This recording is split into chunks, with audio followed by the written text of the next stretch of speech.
dan semua termasuk Yesus sholat apa?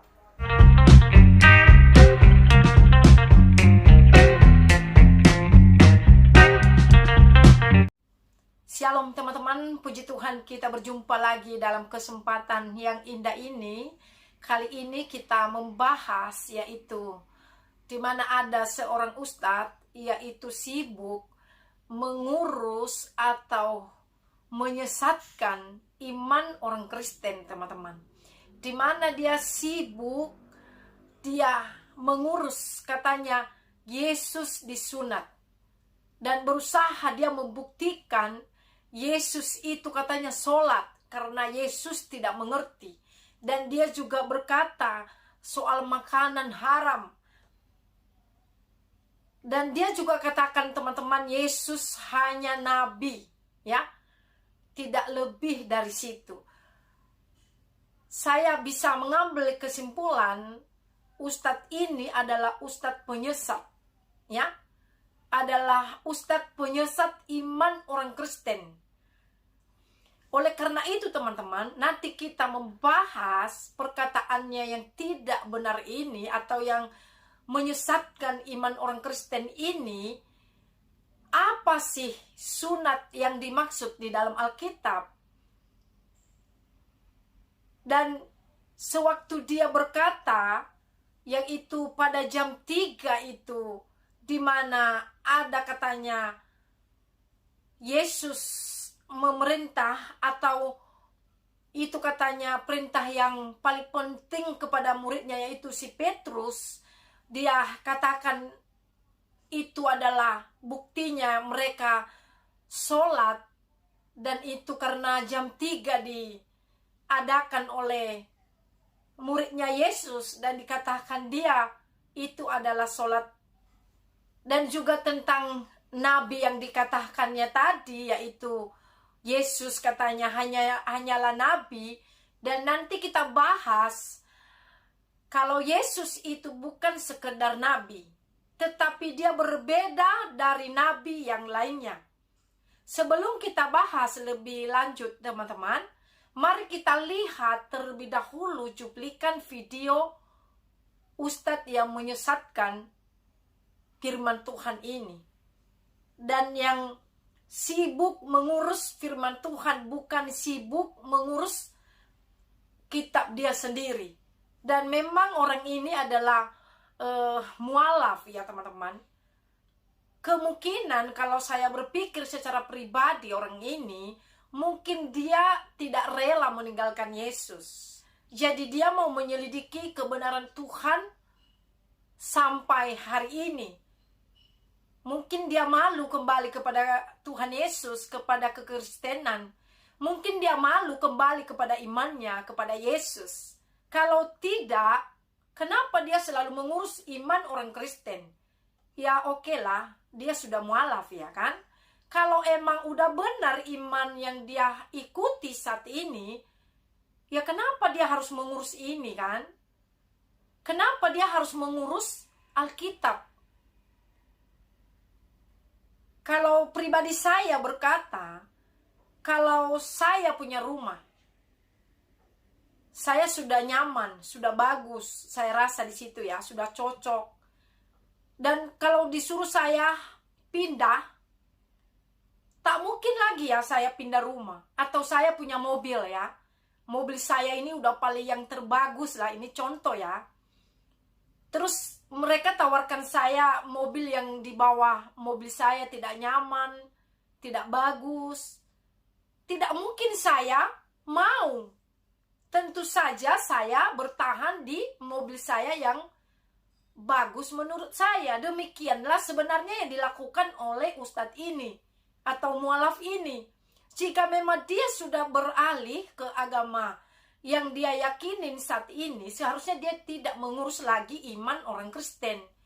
Ya dia sudah buang, bisa dibilang ya, dia sudah tinggalkan.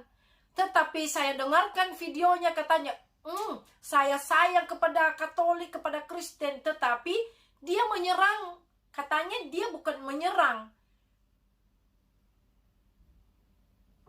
Nah, oleh karena itu teman-teman, mari kita melihat cuplikan videonya terlebih dahulu sebelum kita bahas lebih lagi kalimat-kalimat yang menyesatkan ini.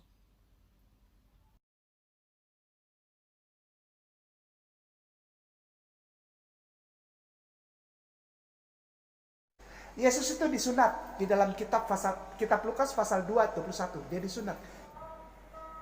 Kisah Para Rasul 3 ayat 1 dikatakan, pada jam 3, nanti baca bahasa Indonesianya.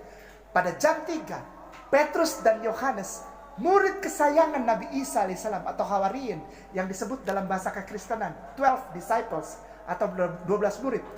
Petrus atau Kefa, bahasa aslinya artinya batu karang, tempat berdirinya rumah ibadah pengikut Yesus. Kefa, batu karang. Peter, Petra, Petrus. Itu pada jam seperti ini. Jam 3, silakan buka. Kisah Para Rasul 3 ayat 1. Kisah Para Rasul 3 ayat 1. Jam 3 Petrus dan Yohanes menjalankan ajaran utama Yesus. Apa? Sholat. Di Alkitab tulis jam 3. Berarti Petrus dan Yohanes dan semua termasuk Yesus sholat apa? Beliau sholat asar.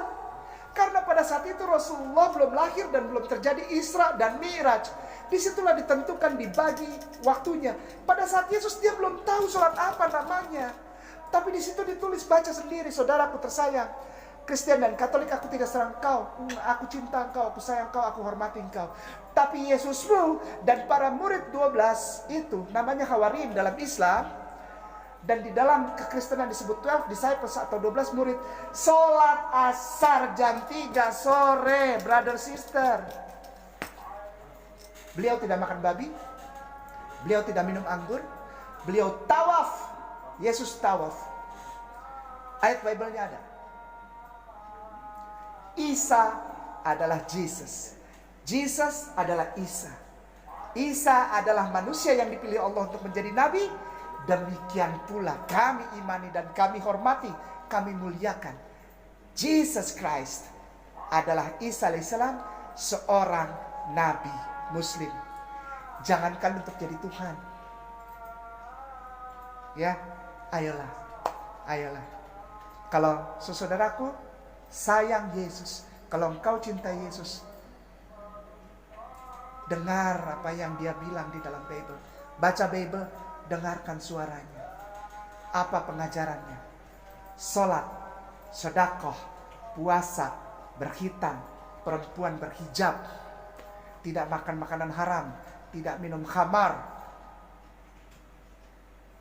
sayangi orang miskin. Jadikan Allah sebagai satu-satunya Tuhan di hatimu, di dalam kehidupanmu, mulutmu, hatimu. Kasihilah Tuhan Allahmu dengan segenap hatimu, dengan segenap akal budimu, dan dengan segenap kekuatanmu. Itulah hukum yang pertama dan terutama yang Yesus ajarkan di dalam kitab Markus pasal 12 atau 29 sampai ke 33. Setelah itu, hukum yang kedua, kata Yesus di dalam Bible, hukum yang kedua, yang sederajat, yang sama, selevel dengan itu adalah, kasihilah sesamamu manusia seperti engkau mengasihi dirimu sendiri. Ada dua ajaran inti Yesus. Yang pertama, hablum minallah. Markus 12 ayat 29 sampai 33. Kasihi Allah, kasihi sesama manusia seperti dirimu sendiri. Dan itu ajaran Islam, saudaraku. Nah, jadi itu dia teman-teman, kita sudah melihat. Katanya karena pas jam 3 murid Yesus pergi ke bait Allah, dan itu katanya buktinya murid Yesus sholat dan juga Yesus, katanya teman-teman. Ini penyesat betul dia teman-teman ya. Bagaimana masuk akal perkataan dia ini? Sementara Yesus tidak pernah mempermasalahkan agama. Tidak pernah membawa nama agama Kristen dan Katolik dan juga Muslim. Dan entah apa yang terjadi kepada Ustadz ini, saya tidak mengerti apa yang terjadi kepadanya sehingga dia sibuk menyesatkan Alkitab sendiri dengan berkata sesukanya, teman-teman ya. Hanya karena jamnya jam 3, murid Yesus pergi ke bait Allah dan dia mengambil kesimpulan kalau murid Yesus sholat dan juga Yesus ikut sholat juga, teman-teman. Penyesat betul Ustadz ini ya. Betul-betul menyesatkan dia. Padahal waktu itu di firman Tuhan yang dia sebutkan tadi, dan nanti kita akan melihat Petrus atau muridnya Yesus sedang pergi ke bait Allah dan mereka melihat pengemis dan mereka menyembuhkan orang lumpuh. Lalu orang lumpuh itu ikut. Dan di sana mereka mengadakan mukjizat Tuhan. Pertanyaannya, kenapa Petrus bisa menyembuhkan orang lumpuh? Dari mana kuasanya? Ya tentu saja dari Yesus. Hanya Yesus yang mengadakan mukjizat. Kenapa? Karena kepadanya ada kuasa. Sama seperti di dalam firman Tuhan, kepadaku telah diberikan kuasa di bumi maupun di sorga. Kenapa hanya kepada Yesus? Kenapa tidak di nabi lain? Dan waktu dia juga katakan tadi, teman-temanku ya, karena Yesus tidak tahu katanya. Yesus tidak tahu. Padahal sebelum dunia ini berbentuk, sebelum Adam dan Hawa ada, Yesus sudah ada, teman-teman. Begitu bodoh dia, begitu sesat dia membahas firman Tuhan. Ini mungkin yang membuat dia mualaf, teman-teman. Karena dia tidak mengerti kebenaran firman Tuhan. Dan dia katakan tadi Yesus disunat. Dia sibuk Yesus disunat. Saya mau bersaksi ya, kalau soal sunat memang itu baik untuk kesehatan. Tetapi bukan soal sunat jaminan orang Kristen untuk mendapatkan sorga. Ya, dari suku saya bukan Islam, tetapi disunat semua. Kenapa? Karena udah itu tradisinya di kampung itu. Kalau tidak disunat, nanti bisa digosipi orang gitu kira-kira, teman-temannya. Nah, jadi baik untuk kesehatan. Jadi kenapa begitu sibuk dia mengurus itu? Padahal dia tidak tahu firman Tuhan, sunat yang penting itu apa? Sunat yang penting itu apa? Itu yang penting harus diketahui. Yang penting di dalam Alkitab, sunat adalah sunat hati. Sunat hati, pertobatan. Bertobat. Itu yang penting di dalam Alkitab, teman-teman. Di dalam Roma 2 ayat 25, di situ bercerita tentang sunat yang dimaksud dalam Alkitab. Ayat 25 itu, sunat memang ada gunanya, kata firman Tuhan. Sunat memang ada gunanya, ya, untuk kebersihan. Yang seperti saya katakan tadi, tidak salah. Karena saudara-saudaraku laki-laki juga semua disunat. Tetapi bukan karena agama, bukan karena perkara surga atau ke neraka, tidak. Bukan kalau tidak disunat ke neraka, tidak. Ya, untuk kesehatan, tidak lebih dari itu. Nah, ayat 25 sunat memang berguna. Sunat memang ada gunanya. Jika engkau mentaati hukum Taurat, tetapi jika engkau mendengarkan hukum Taurat, maka sunatmu tidak ada lagi gunanya. Nah, itu firman Tuhan. Kalau kita lanjut di ayat 29, kita lihat di sana apa bunyi firman Tuhan tentang ini. Tetapi orang Yahudi sejati ialah dia yang tidak nampak keyahudiannya, dan sunat ialah sunat di dalam hati. Sunat adalah di dalam hati. Hatimu busuk atau bersih, itu sunat. Yang dimaksud oleh Alkitab atau yang dimaksud oleh rohani. Sunat badani, ya itu yang dibilang Ustadz tadi.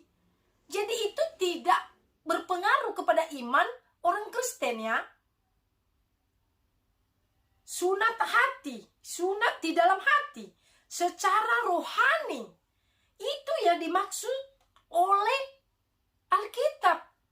Ini yang berguna. Bukan secara huruf, iya. Bukan secara daging. Dan bukan secara manusia.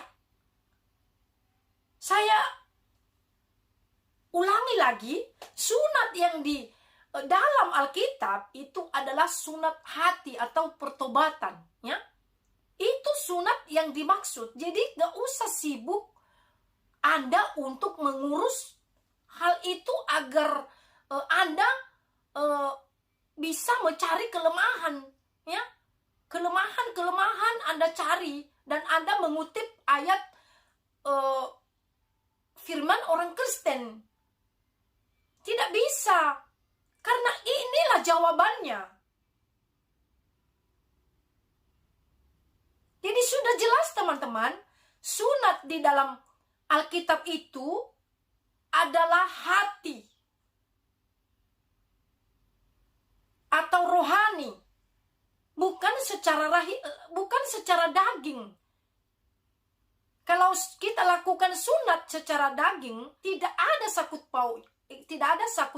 pautnya di dalam Alkitab. Itu kita menjaga kesehatan.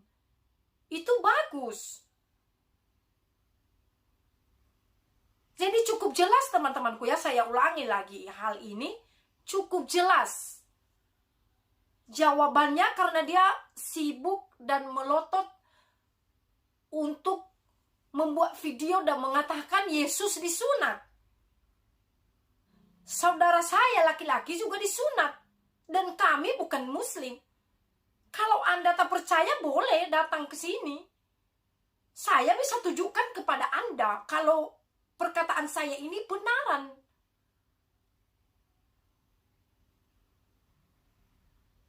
Jadi jangan pakai itu untuk melemahkan iman orang Kristen. Dan engkau berkata kau sayang kepada Kristen, engkau sayang kepada Katolik, dan lain sebagainya.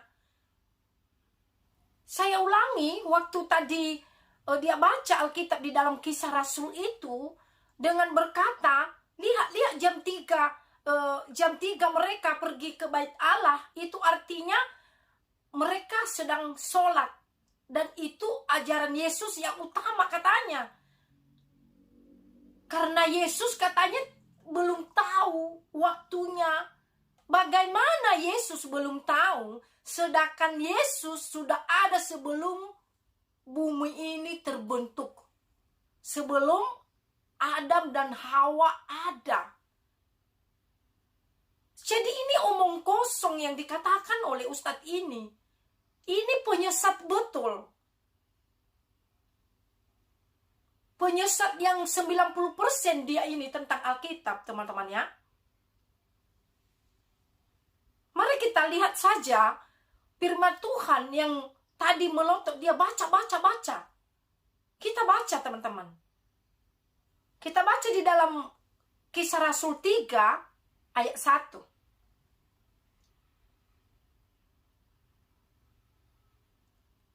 Pada suatu hari menjelang waktu sembahyang, yaitu pukul 3 petang, naiklah Petrus dan Yohanes ke bait Allah.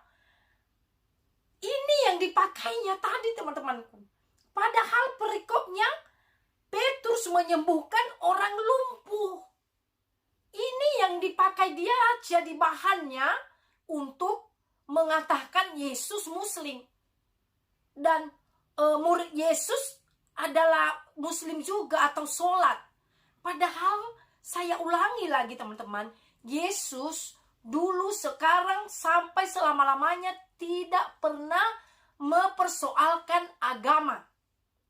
Yesus itu terang dunia dan Yesus itu penyelamat. Dan dia tidak pernah berkata hanya Kristen yang masuk surga atau Kristen itu menjamin untuk ke surga, tidak. Tetapi iman dan orang yang percaya itu yang dikatakan oleh Yesus atau Nabi Isa. Tetapi dia sibuk mengurus ini. Jadi saya mengambil kesimpulan, Ustadz ini penyesat betul. Kalau kita maju di ayat 6, apa yang dikatakan oleh firman Tuhan di sana, kita lihat.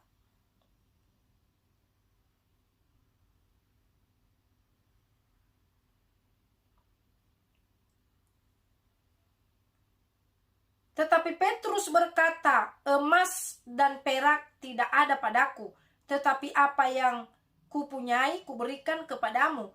Demi nama Yesus Kristus orang Nazaret itu berjalanlah. Ini dia berkata kepada orang pengemis yang mengharapkan sesuatu dari Petrus atau murid Yesus. Karena biasa dia di situ minta sedekah. Tetapi apa kata Petrus? Petrus berkata, emas tidak ada padaku. Tetapi yang ada padaku di dalam nama Yesus orang Nazaret, kuberikan kepadamu. Apa yang ada kepada Petrus? Pertanyaannya. Petrus itu memiliki kuasa. Petrus itu memiliki iman. Yaitu dari Yesus. Dan itu yang dia bisa berikan kepada orang lumpuh. Dia menyembuhkan orang ini dan jauh lebih baik. Dan ayat selanjutnya ini bisa kita baca di rumah dari ayat 1 sampai selesai. Dan itu cerita tentang mujizat yang diadakan oleh murid Yesus. Kenapa dia bisa mengambil kesimpulan atau bukti dalam ayat ini dengan berkata Yesus sholat dan murid Yesus Petrus juga. Jadi kata Petrus, apa yang ada padaku itu kuberikan kepadamu. Kenapa sih dilakukan oleh Petrus hal ini? Karena dia mengasihi sama seperti Yesus. Itu yang tidak ada kepada nabi siapapun kecuali itu Yesus dan murid Yesus dan orang percaya kepada Yesus. Kalau ayat 10-nya berkata, kita lewatkan teman-teman. Sebenarnya kita harus baca semua, tetapi karena kita mempersingkat waktu, kalau kita bahas semuanya 2 jam tidak cukup waktu untuk kita bahas ya. Tetapi kita ambil kesimpulannya. Orang-orang di sana heran. Orang-orang di sana melihat apa yang sudah diperbuat oleh murid Yesus. Dia datang untuk memberikan terang bagi orang buta dan memberikan jalan keluar bagi orang susah, yaitu yang lumpuh, yang buta. Banyak tercatat dalam Alkitab, Yesus menyembuhkan mereka dan tidak main-main dan tidak dibayar. Itu diberikan dengan cuma-cuma. Jadi apa yang menyelamatkan orang percaya adalah imannya. Pertama, dia percaya. Lalu dia datang dan dia beriman. Itu yang menyelamatkan dia, iman di dalam Yesus. Kenapa? Keselamatan yang sudah disediakan oleh Yesus harus diterima dengan iman.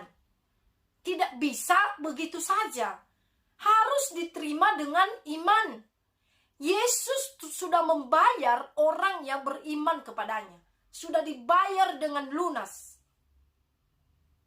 Sewaktu dia mati di kayu salib, banyak penyesat berkata Yesus tidak disalib, tetapi langsung naik, diangkat.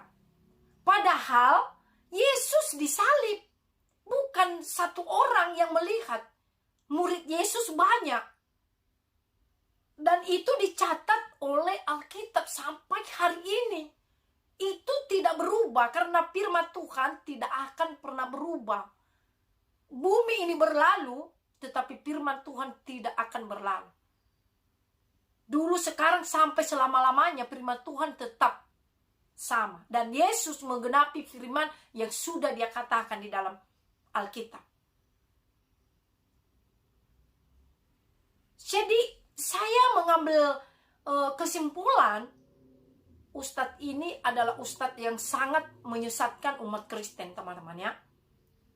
Jadi kalau kita lihat dalam Alkitab ini, sudah cukup bukti ustadz ini bohong, ya, omong kosong yang dia katakan tentang Alkitab, tidak sama sekali sesuai, tidak mirip. Kita sudah lihat tadi, ayat 9 juga, seluruh rakyat itu melihat berjalan sambil memuji Allah. Seluruh orang yang ada di situ melihat mujizat yang sudah diadakan oleh Petrus atau muridnya Yesus ya. Jadi bukan mereka sedang sholat, mereka sedang mengadakan mujizat lalu mereka ke bait Allah atau ke gereja. Jadi tidak pernah didebatkan soal sholat, agama. Kalau dia jadi ustadz percaya kepada Yesus pun diselamatkan Yesus. Itu tidak jadi penghalang ya. Yesus tidak pernah berkata harus kamu gelar orang Kristen baru kamu masuk surga, tidak. Tetapi kalau engkau percaya, beriman, dan meninggalkan manusia lamamu, mengikut Yesus dengan setia, engkau akan masuk surga. Dan Yesus menjamin keselamatan. Karena Yesus berkata, akulah jalan, aku hidup, dan tidak ada sampai kepada Bapa kalau tidak melalui aku. Dan Yesus juga berkata, aku dan Bapa adalah satu. Kenapa? Karena Yesus itu adalah dia sendiri. Ya, kenapa dia bilang aku dan Bapa adalah satu? Karena dia telah rela menjadi manusia dan datang menyelamatkan umat-umatnya. Sewaktu itu dia disebut sebagai anak. Buktinya setelah itu dia tidak pernah lagi ada sejarahnya atau bukunya Yesus anak-anak. Tidak, tetapi Yesus Tuhan. Karena dia sudah berhasil menyelamatkan umat yang percaya kepadanya dan mengalahkan maut. Karena manusia sudah jatuh dalam dosa. Mulai dari dosa Adam dan Hawa. Manusia tidak bisa menyelamatkan dirinya sendiri. Dan sering saya bahas itu teman-teman ya. Jadi kalau dia ambil alasan ini dengan berkata Yesus belum tahu. Jadi sudah cukup jelas teman-teman. Kalau dia bilang Yesus belum tahu sebelum terbentuk bumi ini pun Yesus sudah ada. Kalau dia bilang Yesus sholat, kita sudah baca tadi firman Tuhannya.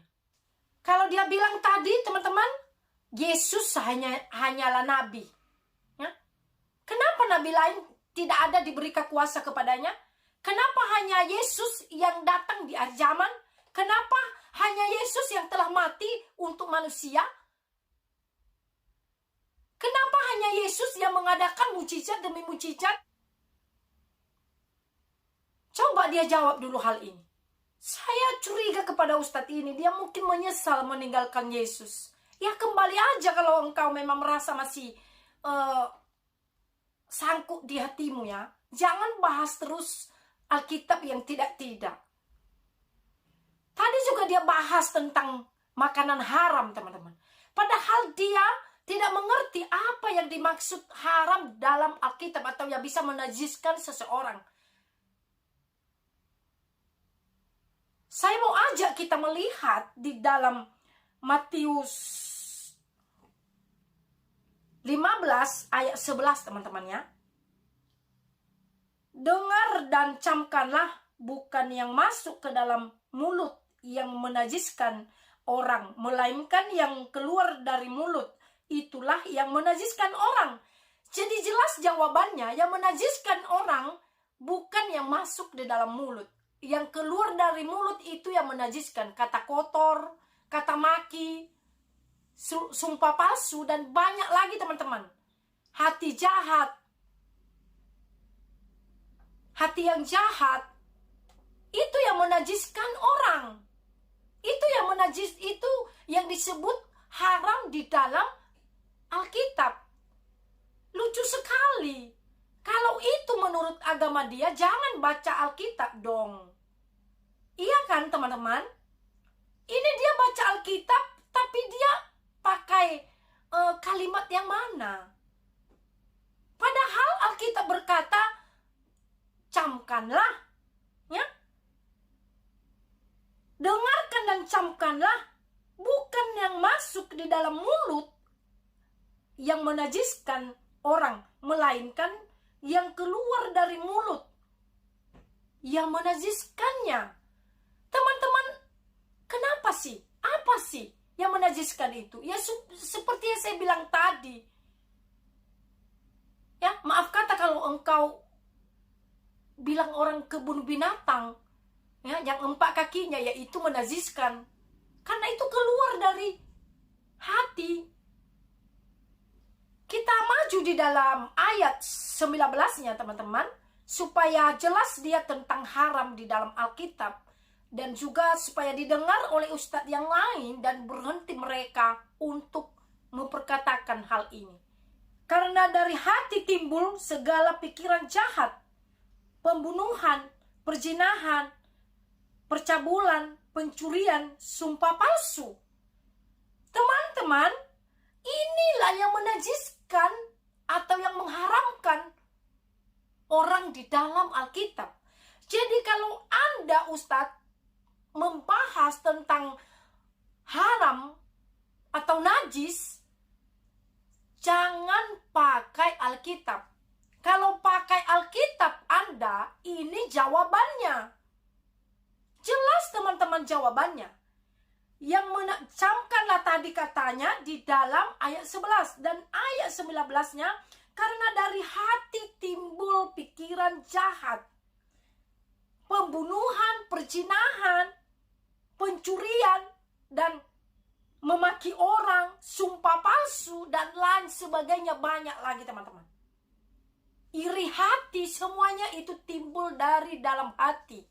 Jadi itulah yang menajiskan orang di dalam Alkitab. Jadi kalau Anda membahas najis bukan ambil dari Alkitab, boleh saja, karena itu saya tidak mengerti, ya. Tetapi kalau engkau pakai Alkitab, Anda salah. Anda penyesat. Ini jawabannya. Jadi jelas teman-teman. Tidak diragukan lagi firman Tuhan ini. Dan ini terbukti ada di dalam Alkitab. Tidak seperti dia tadi, sibuk baca. Tapi dia belokkan.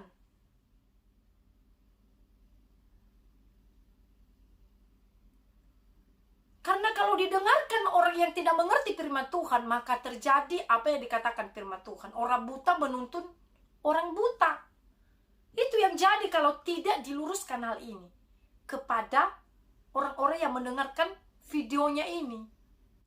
Kalau kita balik di ayat 17-nya teman-temanku ya, apa yang dikatakan firman Tuhan atau dimaksud di situ, tidak tahukah kamu bahwa segala sesuatu yang masuk ke dalam mulut turun ke dalam perut, lalu dibuang di jamban, dibuang ke WC, maaf kata, jadi tai. Ya, maaf ya, kalau harus saya ngomong seperti itu, supaya dia lebih mengerti teman-teman. Jadi itu besok kita buang. Misalnya kita makan hari ini jagung, besok kita buang, busuk, ya. Jadi itu